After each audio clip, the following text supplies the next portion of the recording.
Wang Jing had exactly 3 minutes before the world ended.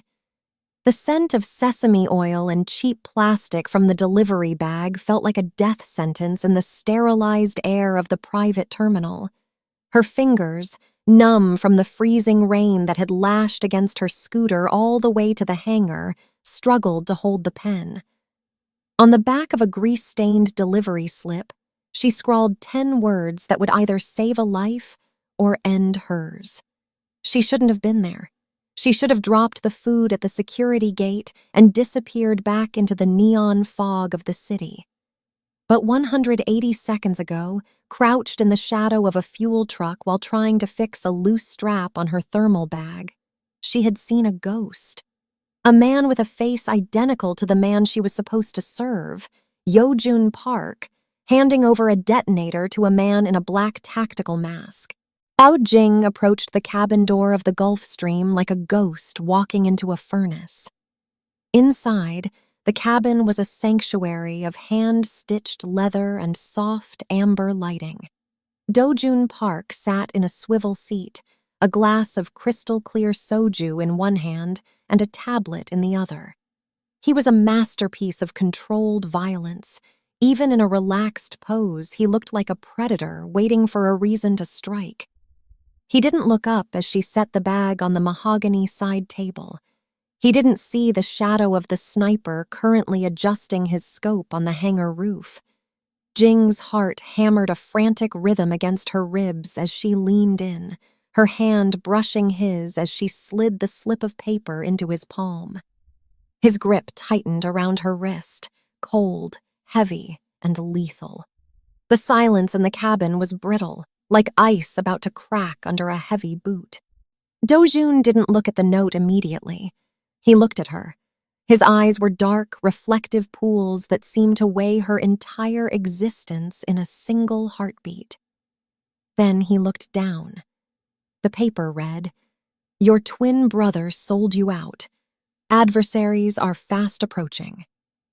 The world didn't wait for him to respond. A deafening crack shattered the pressurized silence.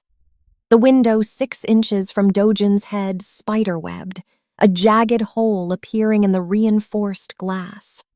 The bullet whined as it ricocheted off a titanium structural rib and buried itself in the plush carpet.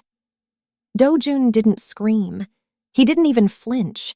He simply lunged, his massive frame moving with the speed of a striking cobra. He tackled Jing to the floor just as a second round tore through the cabin, shredding the leather seat where she had been standing seconds before. "You stay down," he commanded. His voice was a low, terrifying growl that vibrated through the floorboards. Outside, the hangar erupted. The staccato rhythm of automatic gunfire drowned out the whine of the jet's engines. Through the jagged hole in the window, Jing saw the shadows of men in tactical gear moving between the fuel drums. Her delivery scooter, the only thing she truly owned, was kicked over and crushed beneath the tires of an advancing black SUV. Dojun reached into the side pocket of his seat and pulled out a sleek, matte black handgun. He checked the chamber with a practiced flick of his wrist. He looked at the note again, then back at Jing, who was curled into a ball, her breath coming in ragged gasps. "You saw him?" Dojun asked, the gunfire outside intensifying. "You saw Dojun?" "With a detonator," Jing managed to choke out, her voice trembling. "Behind the fuel truck. He looked just like you, but his eyes, they were different. He was smiling." Dojun's jaw tightened, a muscle leaping in his cheek. The betrayal was a physical weight in the air. He didn't have time to process the grief of a brother's treachery. He only had time for the mechanics of survival. He grabbed Jing by the collar of her rain-soaked windbreaker and hauled her up. "The jet is a coffin," he said. "We need to move. Now." They scrambled toward the air stair door. Dojun kicked it open, and the freezing night air rushed in, smelling of jet fuel and cordite. He fired 3 rounds into the darkness, providing his own cover as they descended the stairs. 2 men in black masks crumpled near the landing gear, but more were pouring in through the hangar's main bay doors. The hangar was a graveyard of luxury. Dojun's security team was being decimated, caught off guard by the inside intelligence Yojun had provided the attackers. The tactical squad moving in wasn't there to kidnap. They were there to erase. "This way!" Jing shouted over the roar of a fuel line that had caught fire, sending a plume of orange flame toward the ceiling. Dojun hesitated, his instinct to head for the armored cars at the front of the hangar. "The cars are traps!" Jing yelled, pointing toward the black SUVs that had already hemmed them in. "I've delivered here for 3 years. I know where the drainage lines go. There's a service tunnel behind the waste disposal unit." A spray of bullets chewed up the concrete near Dojun's feet. He looked at the chaos at the front of the hangar, then at the small, a desperate girl who had risked her life to warn him. He made a choice. "Lead," he barked. They ran. Jing moved with the frantic agility of a city cat, weaving between crates of engine parts and stacks of tires. Dojun followed, his movements more deliberate, pausing only to return fire with lethal precision. He was a king in exile, fighting a war in the shadow of his own jet. They reached the back of the hangar where the air was thick with the stench of grease and stagnant water. Jing threw her weight against a heavy steel plate disguised as a floor vent. It didn't budge. "Help me!" she cried out. Dojun stepped in, his strength far eclipsing hers. He jammed the barrel of his gun into the latch and wrenched it upward with a grunt of exertion. The plate groaned and swung open, revealing a dark, laddered shaft that descended into the bowels of the airport. "Go," he ordered. Jing slid down the ladder, her hands burning against the cold metal. Dojun followed, dropping the last 6 feet and landing with a heavy thud. He reached up and pulled the steel plate back into place, just as a shadow passed overhead. The sound of boots muffled against the metal above them sent a fresh wave of terror through Jing's veins. The tunnel was narrow, the walls slick with slime and condensation. The only light came from the dim, flickering glow of emergency bulbs spaced 50 feet apart. It was a subterranean world, silent except for the distant echoes of the massacre occurring above. Dojun stood tall even in the cramped space, his Tom Ford suit ruined, his white shirt stained with oil and blood. He looked out of place in the filth, yet he didn't seem diminished by it. He turned to Jing, pinning her against the wall with his gaze. "Why?" he asked. The question was simple, but it carried the weight of a man who didn't believe in altruism. "You could have walked away. You could have let the clock run out." Jing wiped a smudge of grease from her forehead, her chest still heaving. "In this city, people like me are invisible. We see everything, but no one ever sees us. Your brother. He looked at me like I was a piece of trash in the way of his detonator. But you..." She paused, remembering the way he had looked up when she delivered his food in the past. "You always tipped the exact change, and you never made me wait at the gate. In my world, that's as close to a saint as a man gets." A ghost of a smile touched Dojun's lips, a cold, dangerous thing. He reached out, his thumb brushing a streak of grime from her cheek. The gesture was surprisingly gentle, a stark contrast to the violence they had just escaped. "You're not invisible anymore, Wang Jing," he whispered. "You're the only witness to a dead man's crime, and until I put my brother in the ground, you are the most valuable thing I own." The sound of splashing water echoed from the far end of the tunnel. The adversaries hadn't given up. They had found the entrance. Dojun gripped his gun, his eyes locking onto the darkness ahead. He reached back and took Jing's hand. Her fingers were small and trembling, lost in the heat of his palm. "Keep running, little bird," he said, his voice dropping into that predatory, commanding tone. "The concrete kingdom is a long way from here, and we have a lot of blood to spill before morning." They moved deeper into the dark, leaving the screams of the hangar behind, two ghosts navigating a city that was suddenly much more dangerous than either of them had ever imagined. The hunt had begun, but for the first time in his life, Dojun Park wasn't hunting alone. The transition from the damp, suffocating darkness of the drainage tunnels to the blinding perfection of the safe house was enough to make Jing's head spin. They had emerged from a nondescript maintenance hatch 3 miles from the airport, where a black armored sedan had been idling in the shadows, its headlights off. Now they were 20 stories above the city, in a penthouse that felt less like a home and more like a high-tech bunker made of glass and cold ambition. Behold, the glass fortress was a marvel of minimalist brutality.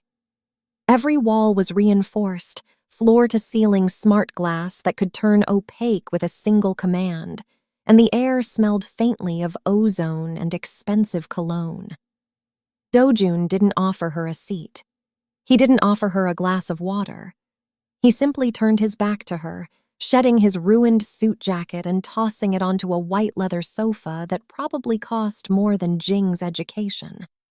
Underneath, his holster was strapped tightly to his torso, the silhouette of the weapon a grim reminder of who he really was.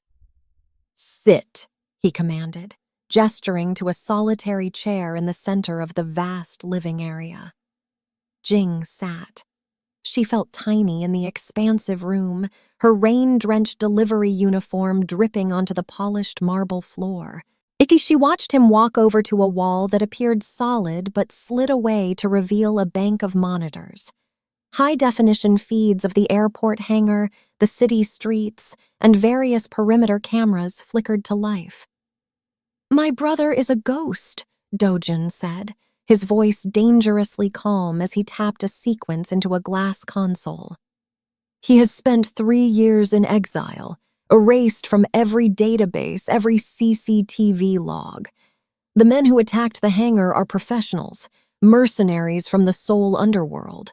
They don't miss, and they don't move unless someone they trust gives the order."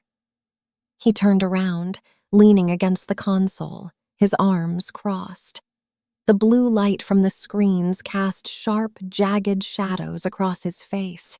"Tell me exactly what you saw, not what you think you saw, not what you felt. Every detail, every muscle movement."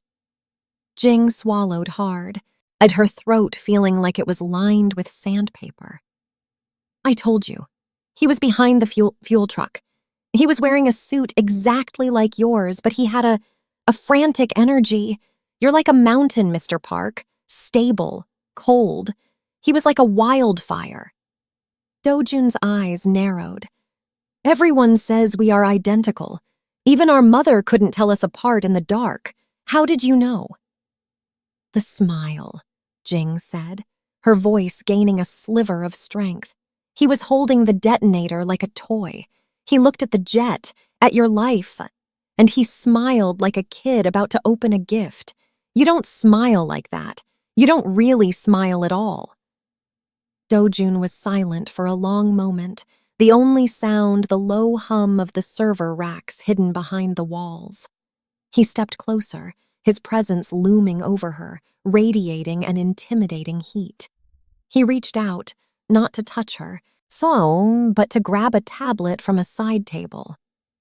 He swiped through a series of grainy black and white photos and turned the screen toward her. "Point to him." The screen showed 6 different men, all with similar builds and facial structures. Some were Dojun from different angles, others were decoys he used for security. Jing didn't hesitate. She pointed to a photo in the bottom right corner, a man caught in a candid moment, his eyes wide with a manic sort of glee. "That's him," she whispered. "That's the man from the hangar." Dojun stared at the screen, his expression unreadable. That photo was taken 4 years ago in Macau. It's the last known image of Dojun before I burned his records. He set the tablet down with a sharp clack. You have a gift for faces, Wang Jing. Or perhaps you just have the misfortune of being the only person left alive who can look at a park and see the truth. He walked to the window, looking out over the rain-slicked skyline of the city. Below, the world was moving on, unaware that a war for the soul of the Korean syndicate had just begun. The mercenaries will be looking for a girl on a delivery scooter, Dojun said, his reflection in the glass looking back at her. They will check the hospitals, the morgues, and every cheap apartment in the Chinese district. If you leave this building, you are a dead woman. I have a life, Jing protested, though it sounded weak even to her. I have a father who needs his medicine. You have nothing, Dojun interrupted, turning to face her with a look of chilling finality. Your scooter is scrap metal. Your apartment is likely being watched by men with suppressed rifles. Your life ended the moment you touched my hand in that jet. He walked over to her, stopping just inches away. He reached out and tilted her chin up, forcing her to look into his dark, calculating eyes. You warned me because you thought I was a saint. I'm not. I'm the man who is going to use you to find my brother and tear his heart out. And in exchange, I will keep you breathing. Jing felt a shiver that had nothing to do with the cold. She realized then that she hadn't been rescued. She had been recruited. The glass fortress was beautiful, yes, but it was still a cage. What do you want me to do? She asked. Dojun's grip on her chin softened, but his gaze remained ironclad.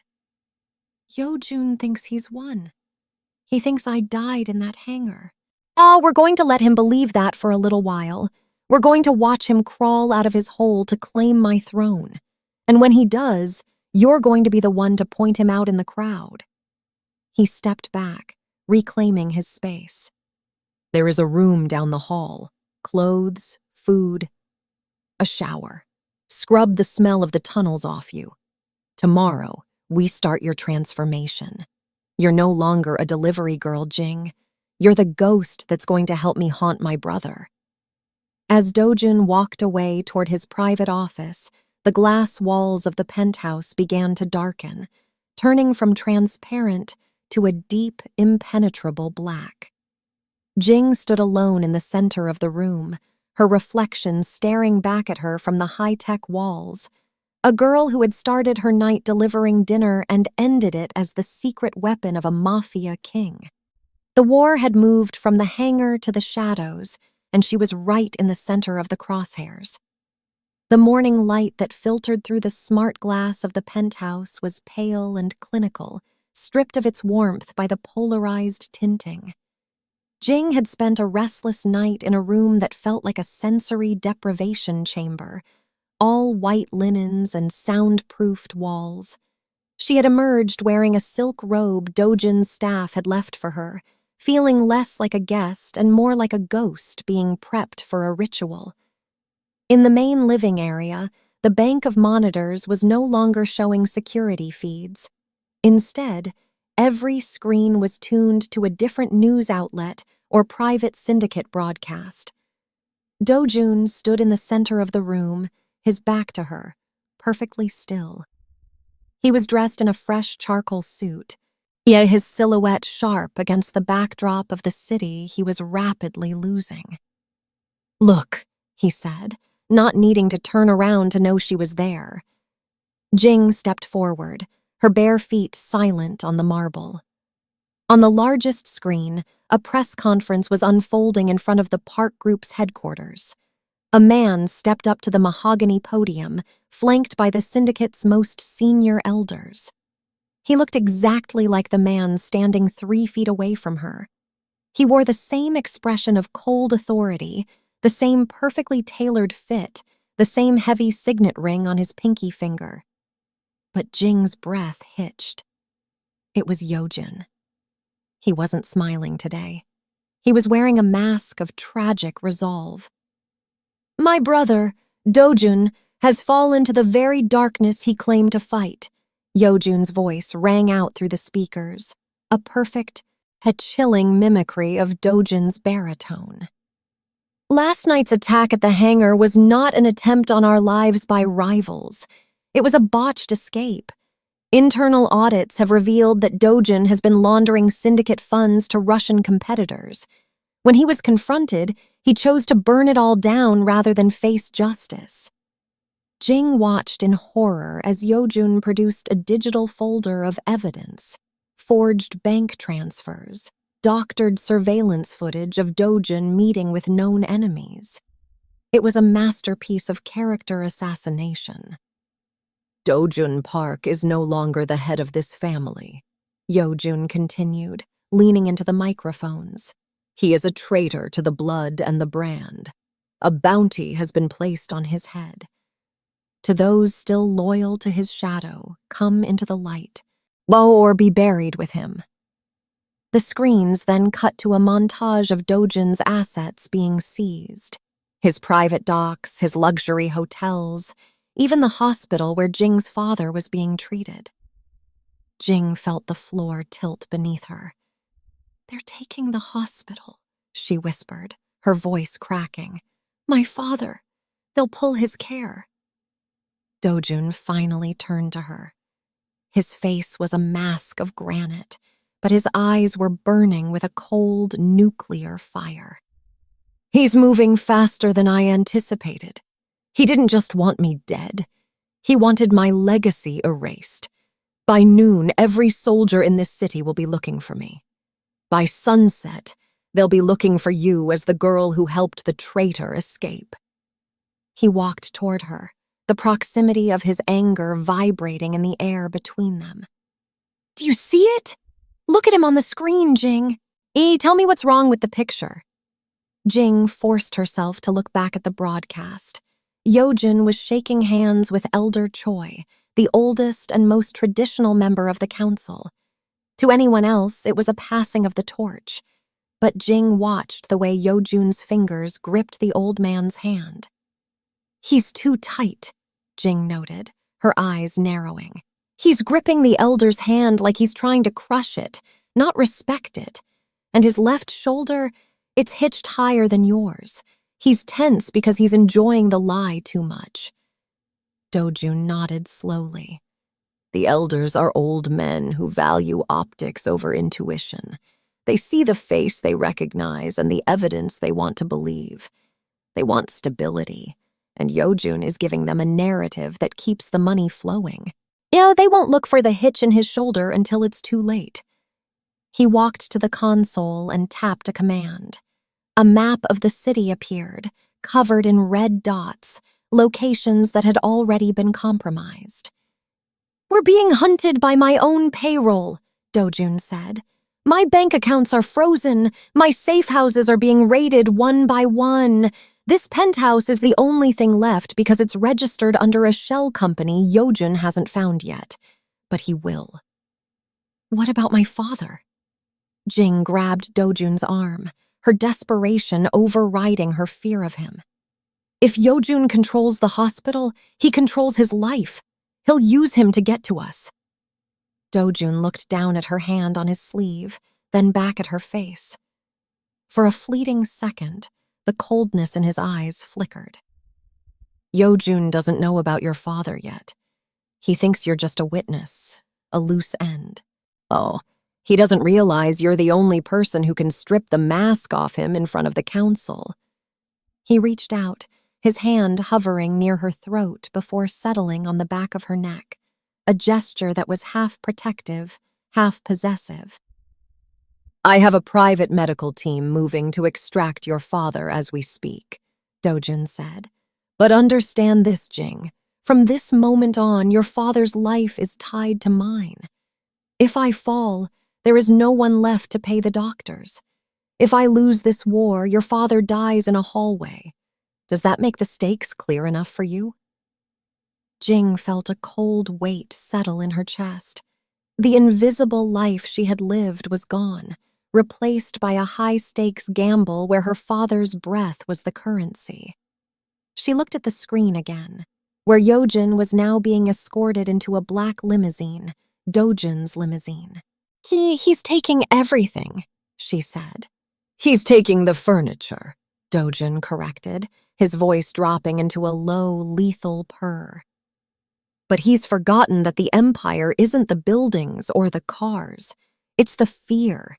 And he hasn't learned how to make men fear him the way I have. Dojun let go of her and walked to a hidden wall panel. It slid open to reveal a cache of specialized equipment, encrypted communicators, compact submachine guns, and several high-end watches that Jing suspected were more than just timepieces. He tossed her a small, ear-mounted device. Put it on. We're leaving the glass fortress. We're going to the only place Yojun won't look, the belly of the city. We're going to find the cracks in his new regime, and we're going to start prying them open. How? Jing asked, fitting the device into her ear. You're a traitor with a price on your head. Dojun checked the magazine of a sidearm and tucked it into his holster. I'm a ghost, Jing, and ghosts are very good at making people scream. As they moved toward the private elevator that led to the service garage, Jing took one last look at the monitors. The Empire had pivoted. The world thought Dojun Park was a dead man walking. But as the elevator doors hissed shut, she looked at the man beside her. He wasn't a dead man. He was a predator who had just been given a reason to stop playing by the rules. The mirror's edge had been crossed. The war wasn't about who held the power anymore. It was about who could survive the reflection. The new hideout was a sharp descent from the sterile luxury of the penthouse. It was a subterranean basement beneath an old textile factory in the heart of the Chinese district, where the air was thick with the scent of damp wool and industrial grease. Here, the hum of high-end servers was replaced by the rhythmic thumping of heavy machinery overhead. Dojun stood by a rusted metal desk, lit by a single flickering halogen bulb that made the shadows of the room dance like specters. He didn't look at Jing as he pulled a thick envelope and a forged Chinese passport from his inner pocket. He laid them on the scarred wood of the desk with a finality that felt like a slap. There is a courier waiting at the north exit of the factory, Dojun said, his voice as cold as the concrete walls.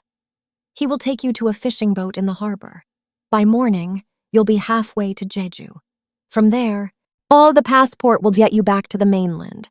There is enough cash in there to ensure your father is moved to a private clinic in Shanghai under a different name. My people have already handled the logistics. Jing stared at the envelope. This was what she had wanted, wasn't it? To be free of the crosshairs, to have her father safe, to return to the invisibility she had once complained about. But the sight of the passport felt like a betrayal. You're discarding me, she said, her voice echoing in the hollow space. Dojun finally looked at her. His eyes were tired, the dark circles beneath them more pronounced in the harsh light. I am protecting my assets. You have given me the identification I needed. Yojun's men are closing in on every contact I have left. Having you with me is no longer a strategic advantage. It is a liability I cannot afford to manage.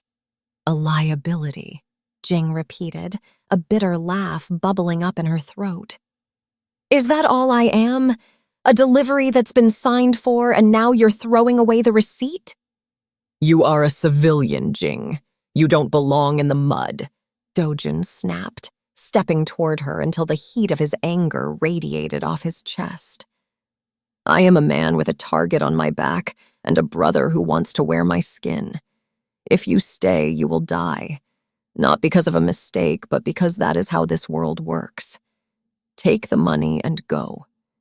He turned back to his maps, dismissing her with a cold flick of his wrist. Jing felt the familiar sting of being invisible again. She was the delivery girl once more, a tool used and then put back on the shelf. She grabbed the envelope, her knuckles white, and marched toward the heavy steel door without a word. The night air outside was a shock of cold and exhaust. She moved through the narrow alleys of the district, her mind a whirlwind of anger and fear. She found the courier, a silent man in a battered van, who nodded at the envelope in her hand. But as she prepared to step into the vehicle, a familiar sight caught her eye. A delivery moped, identical to the one she had lost at the hangar, was parked outside a small tea house 2 blocks away. A man in a nondescript windbreaker was unloading a small wooden crate marked with the seal of a premium soju distributor, the same brand Dojun preferred, the same brand she had seen in the glass fortress. Jing stopped. Her street-smart instincts, honed by years of navigating the city's nuances, began to scream. The distributor's seal was slightly misaligned. The delivery man wasn't checking his digital manifest. He was looking over his shoulder, his eyes darting toward the textile factory. And most importantly, he wasn't wearing the standard-issue non-slip boots required by that specific company. He was wearing tactical boots, laced tight. Yojun wasn't just looking for them with guns. He was looking for them with the small things. He knew Dojun's habits. He knew his brother would seek comfort in the familiar even while hiding in the dirt. Jing didn't get into the van. She turned and ran. She burst back into the basement hideout 3 minutes later, her lungs burning. Dojun was sitting at the desk, the wooden crate already open before him.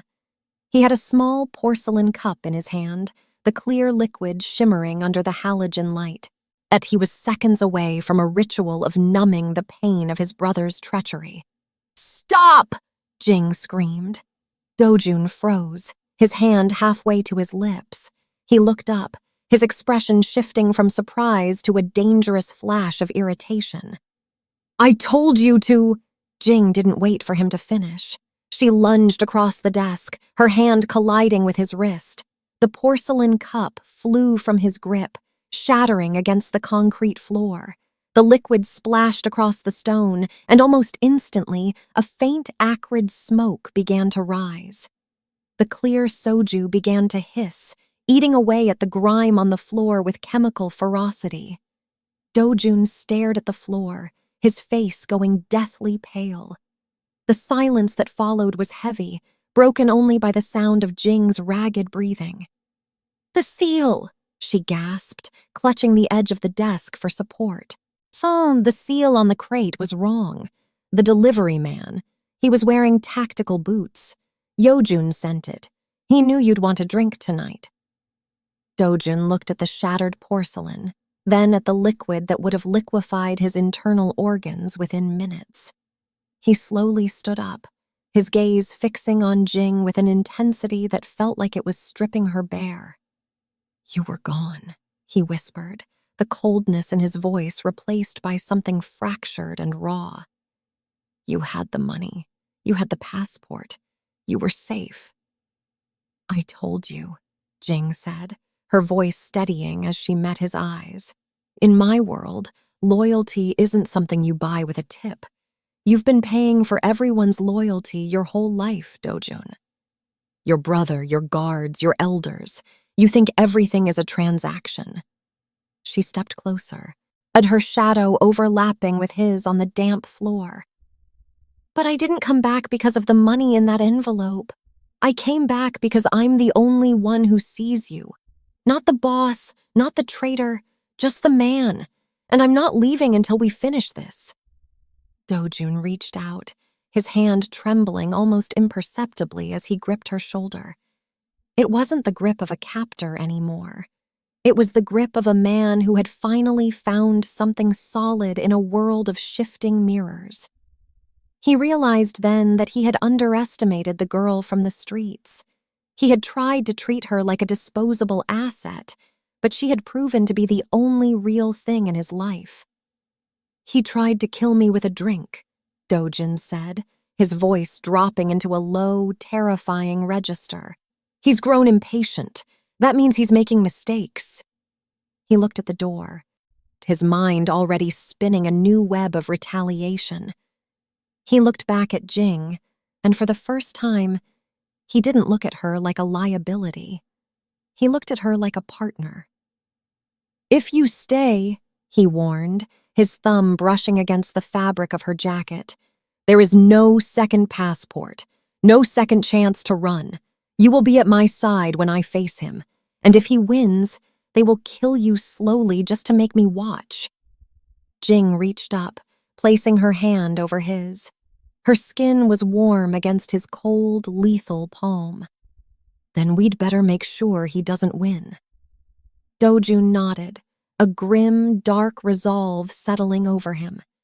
He walked to the desk and swept the remaining porcelain cups onto the floor, clearing the space for a new map.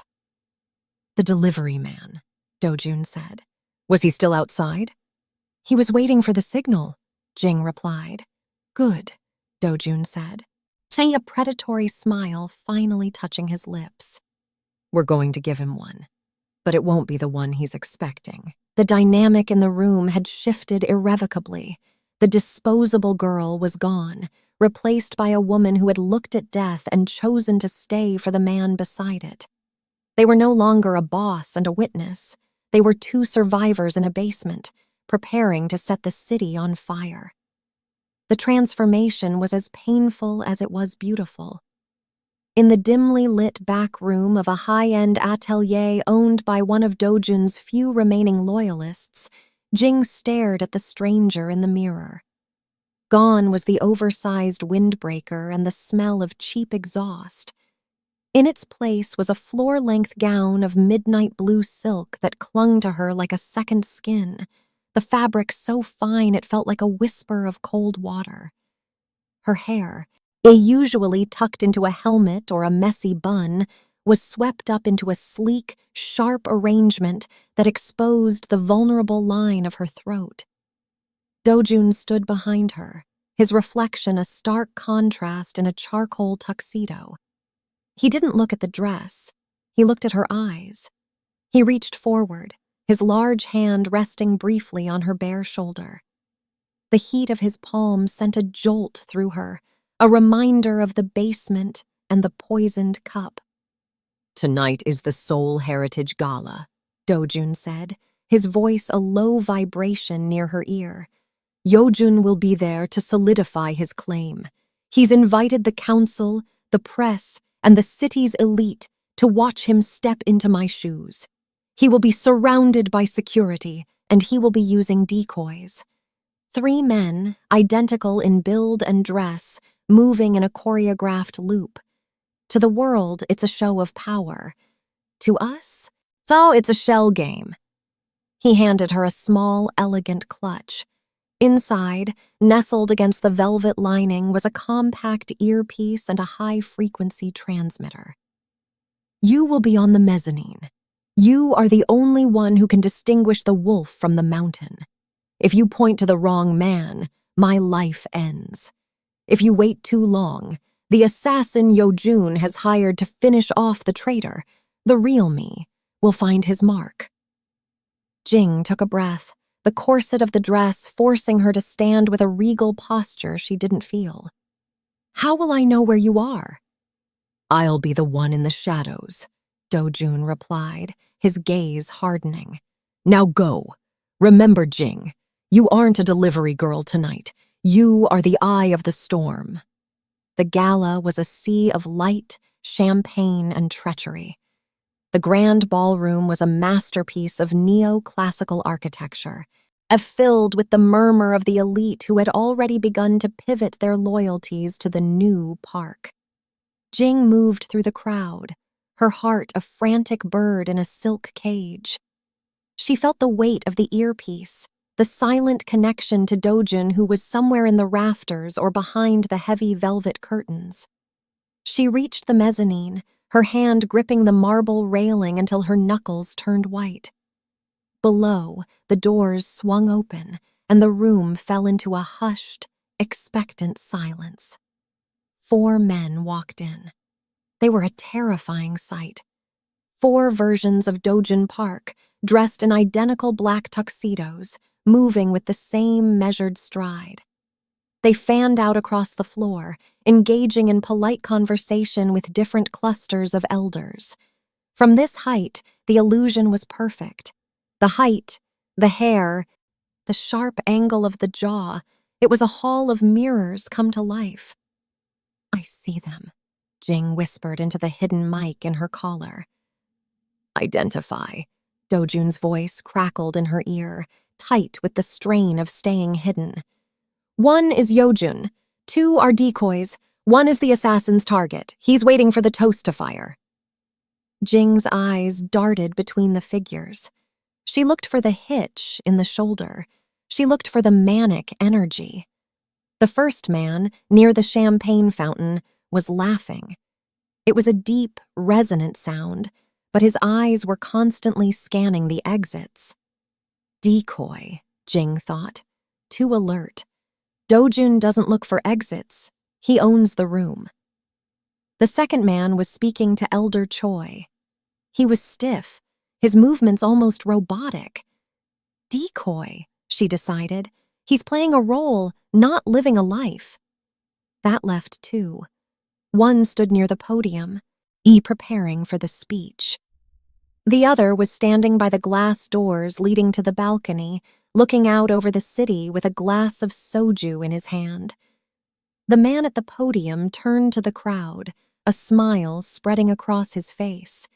It was a charming, magnetic smile, the kind that won empires. But as he reached for the microphone, Jing saw it. A slight, almost imperceptible upward hitch of his left shoulder.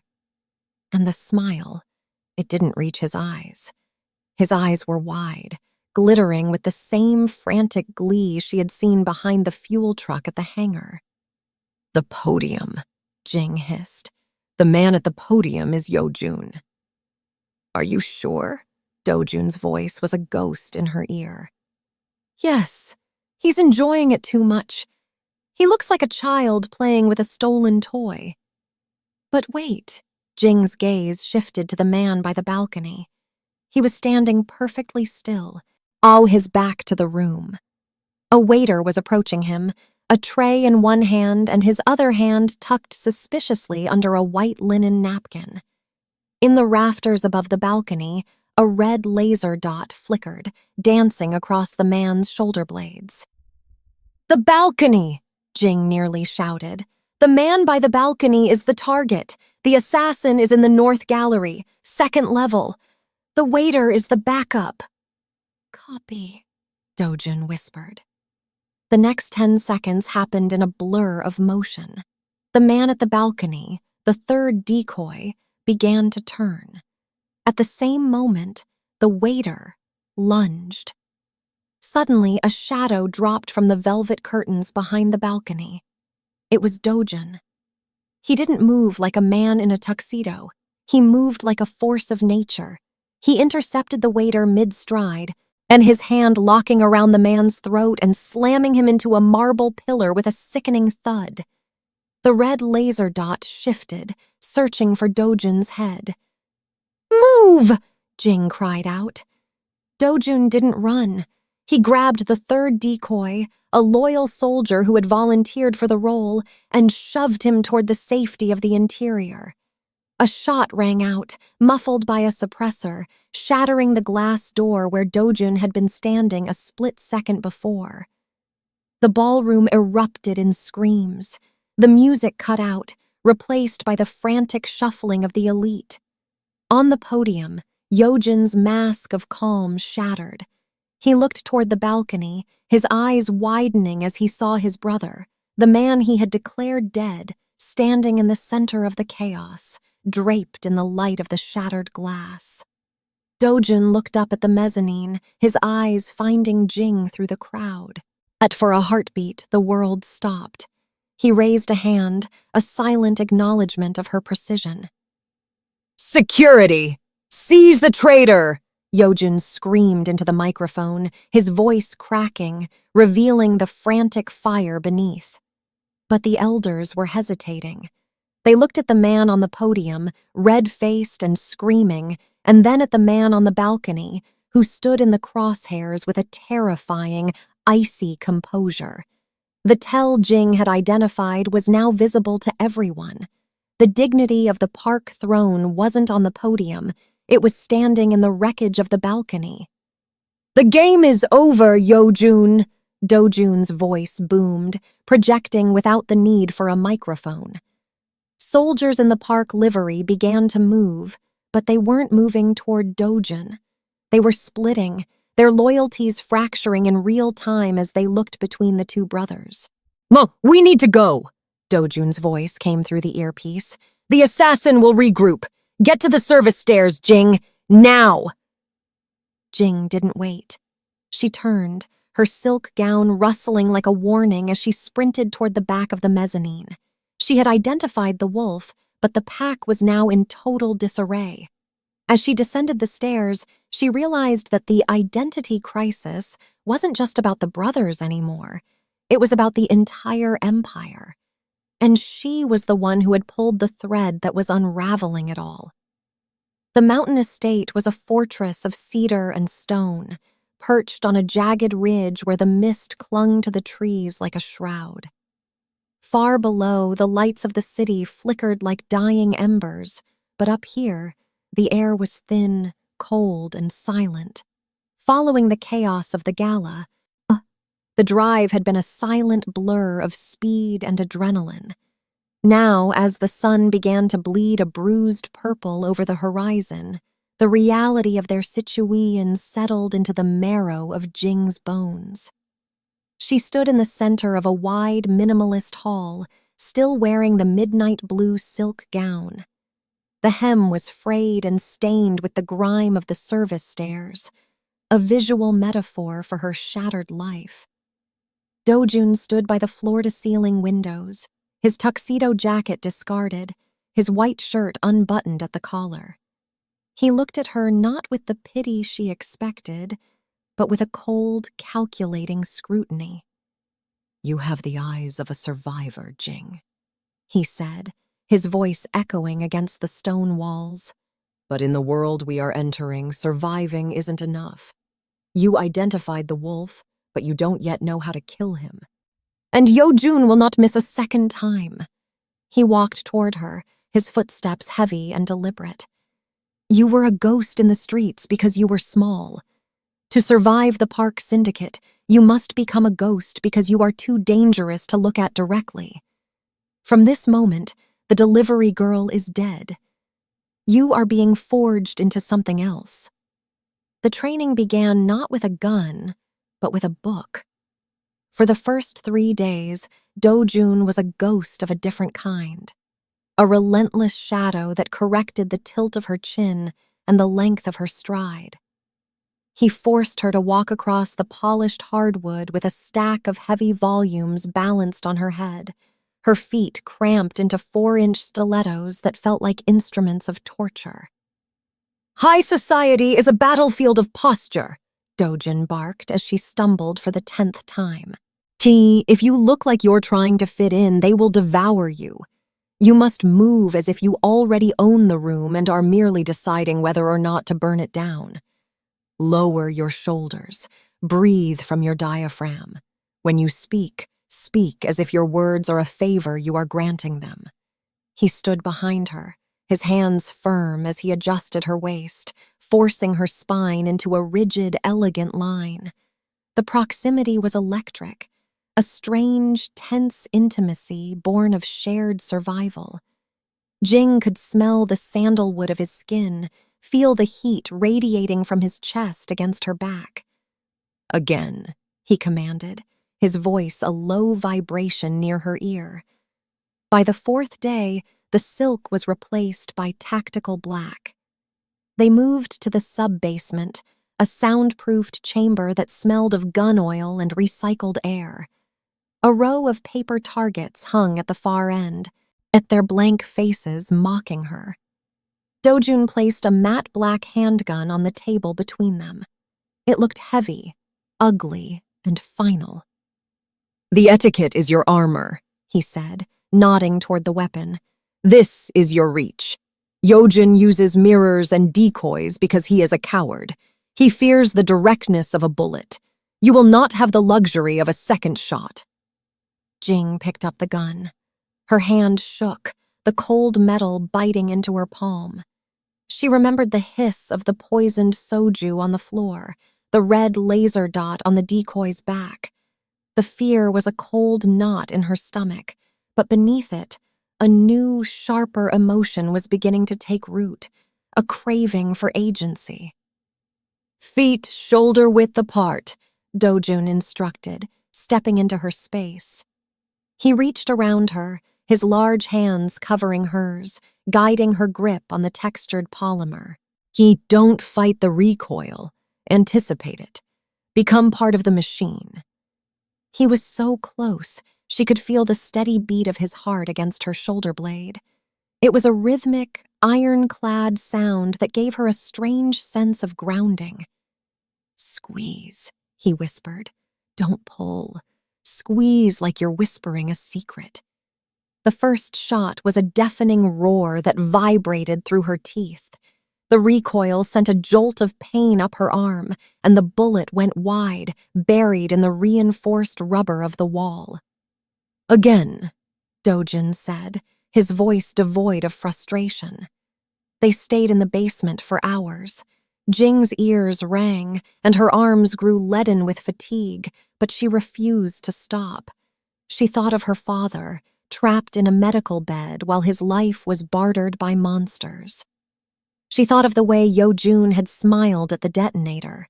And every time she pulled the trigger, she imagined she was punching a hole in the fabric of the lie that had swallowed her whole. "You're thinking too much," Dojun said, observing her as she reloaded a fresh magazine. "You're trying to see the target with your eyes. See it with your instinct. You navigated the city's back alleys in the dark, Jing. You know how to find a path where none exists. Use that."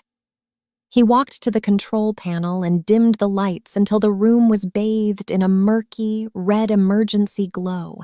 He hit a button and the targets began to move, oscillating in a jagged, unpredictable pattern. "Identify the threat," he commanded. "Now!" Jing closed her eyes for a split second, centering herself in the darkness. She let the refined posture Dojun had beaten into her take over, her body finding a natural, lethal balance. She opened her eyes, seeing not just paper but the hitch in a shoulder, the manic energy of a killer. Pop, pop, pop. 3 shots, 3 holes in the center of the moving target's chest. Silence returned to the basement, broken only by the mechanical hum of the target retriever. As the paper slid back toward them, Dojun inspected the grouping. He didn't offer a smile. He wasn't a man who smiled. But his eyes held a glimmer of something that looked dangerously like pride. "Street smarts give you the what," Dojun said, turning to her. "The training gives you the how. Together, they make you a weapon Yojun never saw coming." He reached out, his thumb brushing a smudge of carbon from her cheek. The gesture was slow, deliberate, and for the first time, Jing didn't pull away. She stood her ground, the weight of the gun in her hand feeling like a natural extension of her own will. "I'm not a delivery girl anymore," she said, her voice steady and resonant, carrying the cadence of the high society mask he had taught her to wear. "No," Dojun agreed, his gaze dropping to her lips before returning to her eyes. "You're the Trojan horse, and tomorrow we begin the infiltration." As they left the training ground and ascended back into the quiet of the mountain estate, Jing realized the transformation was complete. The invisible girl had been hollowed out and filled with steel and silk. She was ready to step back into the world of mirrors, not as a witness, but as the one who would finally shatter the glass. The war for the Park Empire was no longer just about two brothers. It was about the woman who had learned to walk like a queen and shoot like a ghost. And as the mist rolled over the ridge, swallowing the estate in white, Jing knew that the next time she saw Yojun, she wouldn't be slipping him a note. She would be delivering a reckoning. The return to the server's uniform felt like a descent into a past life, yet the fabric chafed against her skin in ways it never had before. As Jing stood in the staging area of the Park family's grand ancestral estate, the white apron and black waistcoat felt like a costume rather than a skin. Underneath the starched shirt, a subdermal transmitter was taped to her collarbone, and a sleek, weighted blade was holstered against her thigh. She wasn't the girl who had arrived at the hangar with a bag of takeout. She was a ghost with a directive. The Victory Gala was an exercise in narcissism. Yojun had invited every major stakeholder in the Seoul underworld to witness the formal transition of power. The air was thick with the scent of lilies and expensive tobacco, masking the underlying smell of a regime built on a lie. Dojun's voice crackled in her ear, a faint, rhythmic pulse of static that served as her only tether to the world outside this den of lions. The server terminal in the East Wing Library is the bridge to the main server, Dojun's voice whispered, sounding like a haunting conscience. The encryption is biometric. You'll have 40 seconds once you bypass the physical lock. If the light on the drive turns amber, the virus is active. If it turns red, Yojun will know someone is in the system before you reach the exit. Jing picked up a silver tray of crystal flutes. Her posture perfect. Not the slumped, tired gait of a delivery girl, but the disciplined, controlled grace Dojun had beaten into her. She moved through the ballroom, an invisible shadow among the elite. She watched the guests laugh and toast to a man who had murdered his own brother's reputation. It was a hall of mirrors, and she was the only one who knew which glass was cracked. She navigated toward the East Wing, her eyes scanning the security detail. They were Yojun's men now, brutish, arrogant, and prone to looking over the help rather than at them. She used the invisibility she had once hated as her primary weapon. She slipped through the heavy oak doors of the library just as a burst of laughter erupted from the main hall. The library was a sanctuary of leather-bound books and cold, silent technology. In the corner, the server terminal hummed with a low, predatory frequency. Jing set her tray down on a side table, her hands steady as she reached for the small, blackened drive hidden in the lining of her waistcoat. She began the bypass, her fingers moving with the precision she had practiced in the mountain basement. 10 seconds. 20. The screen flickered, a cascade of Korean characters scrolling past at a frantic pace. She inserted the drive. Blue, blinking white. 10 seconds, Dojun's voice warned. The patrol is circling back. The light on the drive flickered, struggling against the firewalls Yojun had installed. Jing held her breath, her hand resting on the hilt of the blade at her thigh. Amber. She yanked the drive out and pocketed it just as the door handle turned. She grabbed the tray of champagne, her face smoothing into a mask of bored, professional exhaustion. A man stepped into the room. It wasn't a guard. It was Yojun. He looked so much like Dojun that for a terrifying heartbeat, Jing's resolve wavered. He wore the same face, the same charcoal suit, the same air of absolute command. But as he stepped into the light, the evil twin became undeniable. His eyes were bright with a manic, restless energy, and a jagged, cruel smile played across his lips. He wasn't a mountain. He was a storm that enjoyed the destruction it caused. The vintage in the cellar is running low, Yojun said, his voice a mocking imitation of his brother's gravity. He walked toward her, his footsteps heavy on the Persian rug. He didn't look at her face. He looked at the tray in her hands. Why are you hiding in here, little mouse? Jing lowered her head. See the tilt of her chin exactly as she had practiced, submissive, but not broken. I was told to refresh the glasses in the library, sir. I apologize for the intrusion. Dojun stopped inches from her. The smell of soju and expensive cologne rolled off him, a cloying, suffocating scent. He reached out and took a glass from her tray, but he didn't drink.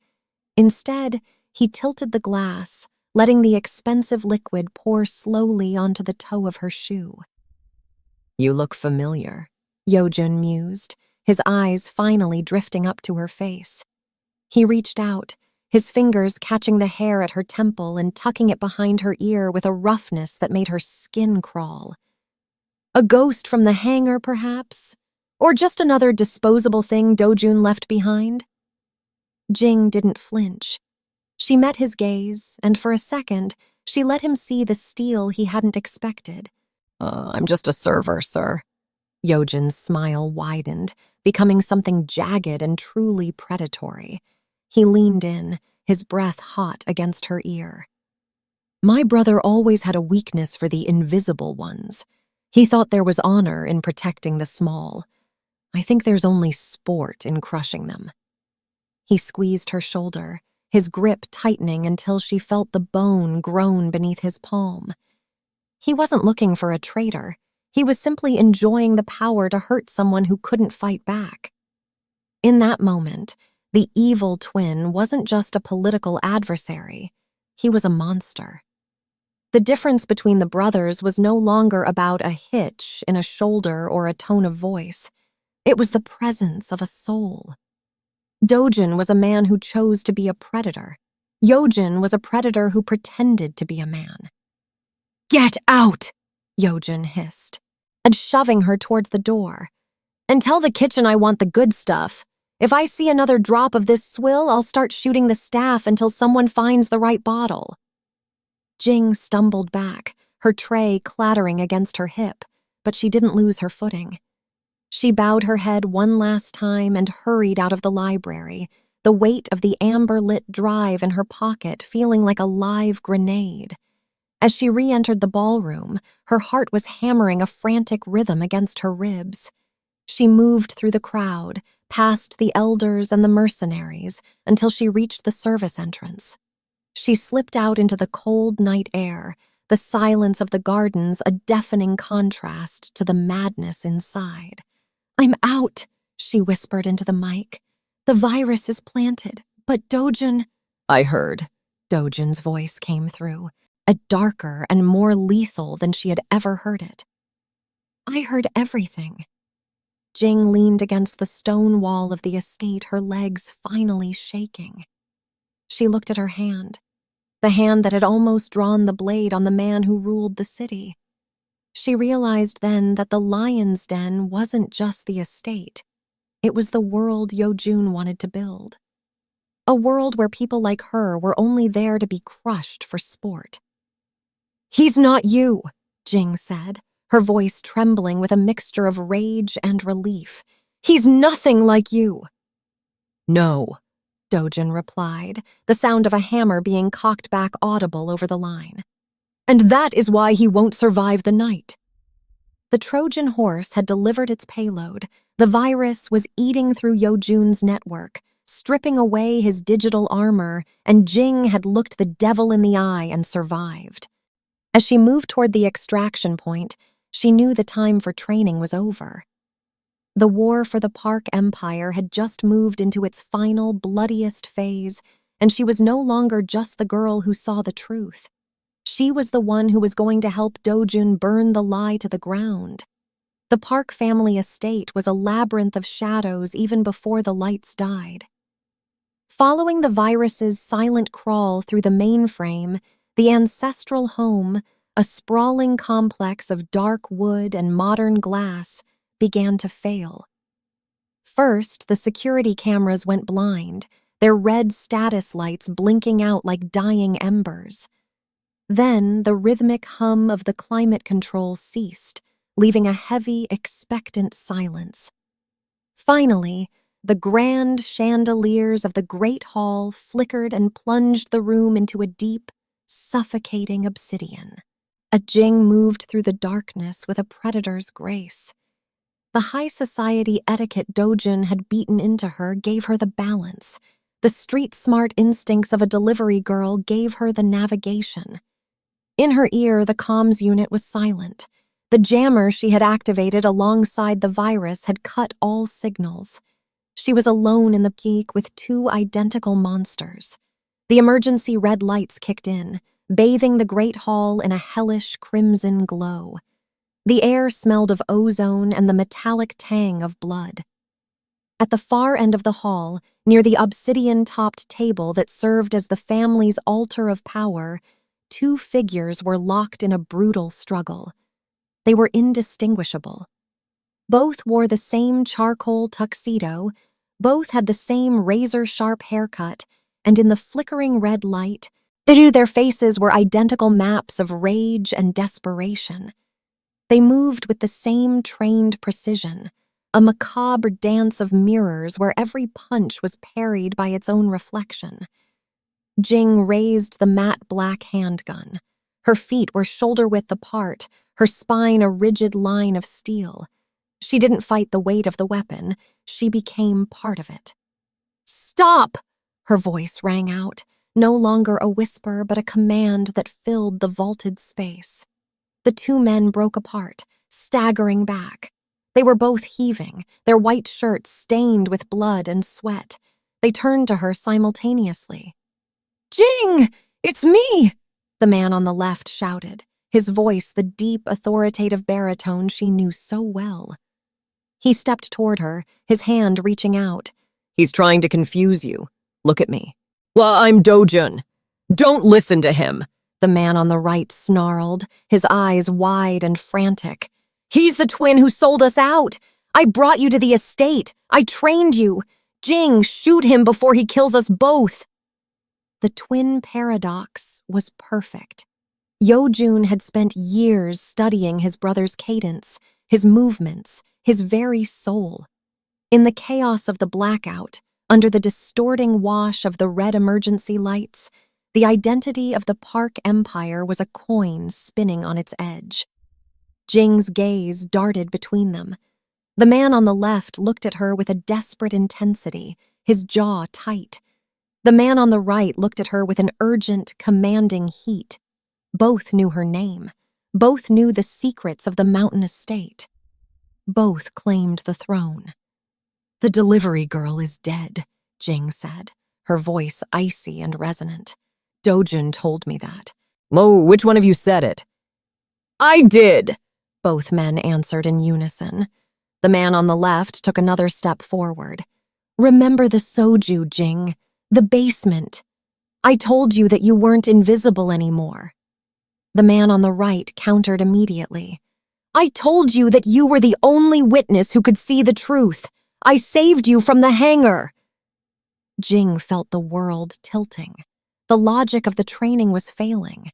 She looked for the tell she had identified at the gala, the hitch in the left shoulder.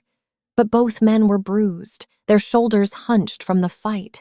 Both were heaving with the same rhythm.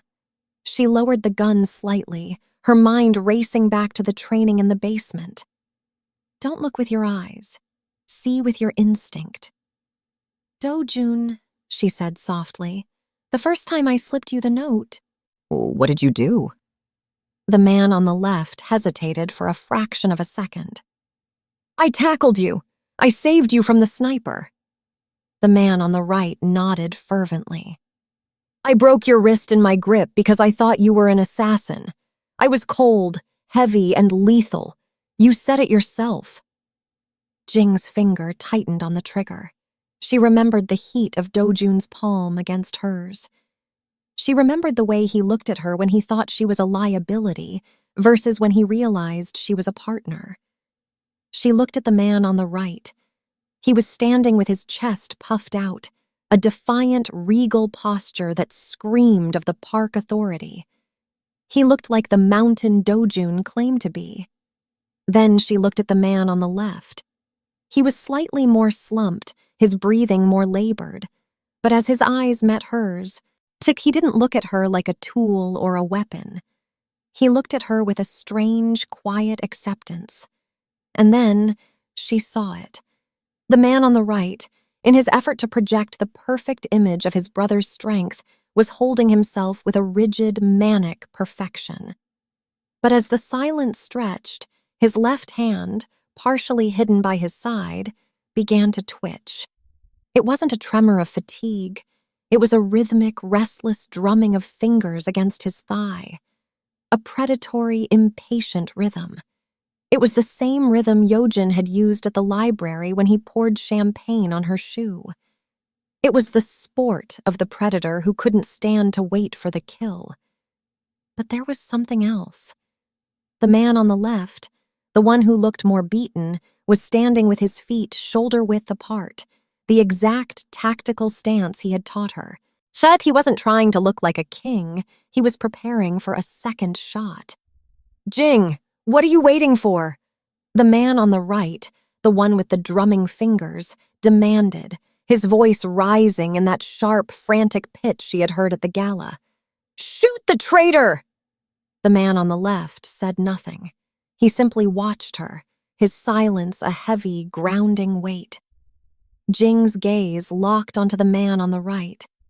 In the red light, she saw the hitch finally manifest, not as a physical movement of the shoulder, but as a mental slip. He was enjoying the tension. He was smiling, just a fraction, the manic glee of the detonator returning to his eyes. He thought he had won the shell game. "You're right," Jing whispered. "Dojun is a masterpiece of controlled violence." She pivoted her weight, and her aim snapping to the right with the precision of the mountain training. "But you," she said to the man on the right, "are just a man playing with a stolen toy."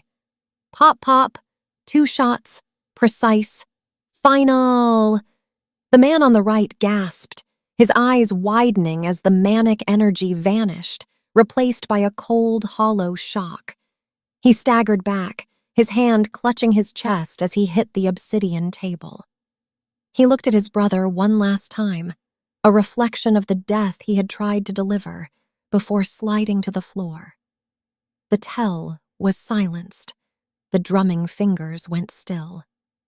Silence reclaimed the great hall. The man on the left, the real Dojun, remained standing. He didn't move to check the body. He didn't celebrate. He simply looked at Jing, his chest heaving, the charcoal tuxedo ruined. He walked toward her, his footsteps heavy on the marble. But he stopped just inches away, the heat of his presence a familiar grounding force. He reached out, his hand trembling slightly as he took the gun from her fingers. He checked the chamber, then lowered it to his side. "You took the shot," he said, his voice a low, gravelly rasp. "You taught me how," Jing replied. She felt the adrenaline beginning to ebb, replaced by a bone-deep exhaustion. She looked at the man who had turned her into a ghost. "I saw the rhythm, Dojun." He couldn't help himself. He wanted to be you, but he couldn't hide the fact that he enjoyed the cruelty. Dojun reached out, his thumb brushing a streak of blood from her forehead. The gesture was slow, deliberate, and entirely devoid of the sport Yojin had shown. It was the touch of the mountain, cold but permanent. "The empire is in ruins," Dojun said, looking around the darkened hall. "Yojin's virus has wiped the ledgers. The elders will flee, the soldiers will scatter." "Then we build a new one," Jing said, her voice resonant with the authority he had forged in her. She looked at the man she had chosen, one where we don't have to be ghosts. Dojun looked at her, and for the first time since the hangar, the mountain seemed to move. He leaned in, his forehead resting against hers in the red, dying light. "The delivery girl is definitely dead," he whispered. Good, Jing replied. She was terrible at following orders anyway. The blackout was total now as the backup batteries finally failed, but as they stood together in the heart of the Park estate, Jing realized she didn't need the light to see the path. The paradox was resolved. The mirrors were shattered, and as the city began to wake up below them, she knew that the new era of the Park Syndicate wouldn't be led by a ghost or a twin. It would be led by the two people who had looked into the dark and decided to own it. 3 months had passed since the great hall of the Park estate had been plunged into a permanent, blood-stained silence. In the city below, the transition of power had been whispered about in the high-rise boardrooms and the neon-lit back alleys as a restructuring. But to those who lived in the cracks of the concrete kingdom, the truth was far simpler. The mountain had returned, and it had brought the storm with it. The hospital room was a world away from the violence of the gala. It was private, bathed in the soft, clinical glow of high-end medical monitors, and smelled of lavender rather than cordite. Ane Jing stood by the window, her silhouette framed by the morning sun. She no longer wore the midnight blue silk or the tactical black. She was dressed in a simple, perfectly tailored suit of cream wool, the armor of a woman who didn't need to shout to be heard. On the bed, her father stirred. His eyes, once clouded by the fog of a long-induced sleep, were clear. He looked at his daughter, noticing the way she stood, the rigid spine, the chin tilted with a quiet, regal authority. He didn't recognize the girl who used to come home smelling of sesame oil and exhaust. He saw a woman who possessed the city. "You look different, Jing Jing," he whispered, his voice weak but steady. Jing reached out, her hand covering his. Her touch was no longer trembling. "The world got bigger, Baba. But you're safe now. The bills are paid. The doctors are ours. And you don't ever have to worry about the cost of breathing again." She didn't tell him the cost she had paid. She didn't tell him about the weight of the matte black handgun or the sound of the tell going silent. She simply kissed his forehead and stepped out into the hallway, where 2 men in charcoal suits, Dojun's men, bowed their heads as she passed. They weren't guarding a prisoner, they were protecting a principal. A black armored sedan was waiting at the entrance. Dojun was in the back seat, the door held open by a soldier whose loyalty had been forged in the wreckage of the Great Hall. As Jing slid into the cool leather interior, the scent of sandalwood and expensive ink greeted her. Dojun was looking at a tablet, his face a masterpiece of controlled ambition. He didn't look up, but his hand moved across the seat, his fingers locking with hers. "The council is waiting," Dojun said, his baritone a low, grounding hum. "Elder Choi has retired to his country estate. The others have signed the new charter. The Park Syndicate is no longer a family of mirrors. It's a machine." "And the dissidents?" Jing asked, her voice carrying the cold resonance of the mountain. "Erased," Dojun replied simply. "They chose the wrong twin. In this city, that is a mistake you only make once."